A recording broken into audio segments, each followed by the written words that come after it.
Kanpotarrak eta gazteak. Judas eta bere lagunek ezaugarri guztiak betetzen dituzte, Beijingeko gaua bere egiteko.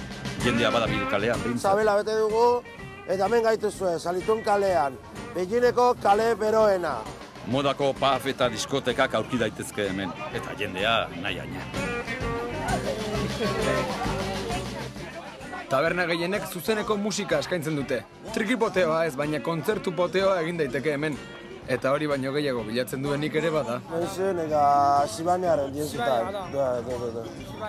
Gustatzen zaio asko Aleti de Bilbao. Aleti! Bonik uste nuen txinatarrak errealako zirela eta abito, hemen lehoi bat topatu dugu. Argi dago, bai, Beijingen parrandarako gogoa duenak, Salitunera etortzea besterik ez du. Baina nora etorri dira Judas eta besteak, hemen ez dago lehengo girorik? Giroa apur bat desberdina da, gure gustokoa. Hau da, bertakoa, leku txikia dira, eta bueno, danetik ikusten da txinuak eta atzerritarrak, orduan, ondo da. Salituneko atzeko atea da hau lagun, beste zonalde bat. Cheers taberna da, Jesus eta konpainiaren kuartel nagusia. Ez dago lehen ikusi ditugun pafetan bezalako mugimendurik, baina toki atsegina da. Eseri eta musika entzunez lasai egoteko tokia, eta beste zonaldetik minutu batera, gezurra dirudi. Barkatu, eserita esan aldut? Aztua nuen Euskaldunez kuadriluz batez ari ginela. Euskaldunak beti zutik, esku bat poltsikoan eta bestea edarian.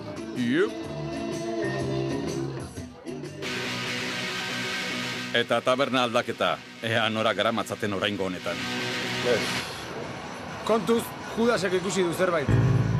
Aiba, punk kontzertu bat. Ez dakit, etorri nahi balin badezue, nik nahi gustatuko ditzadak punk kontzertua ikustea. Punk. Ez. Hiu rockeroa geha eta.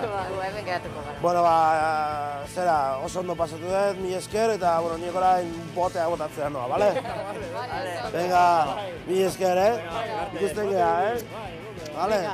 Venga, gerarte, ondo pasa, Venga, agur!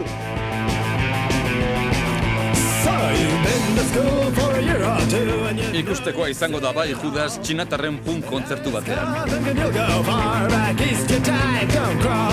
Play ethnic jazz, the parade your snares and your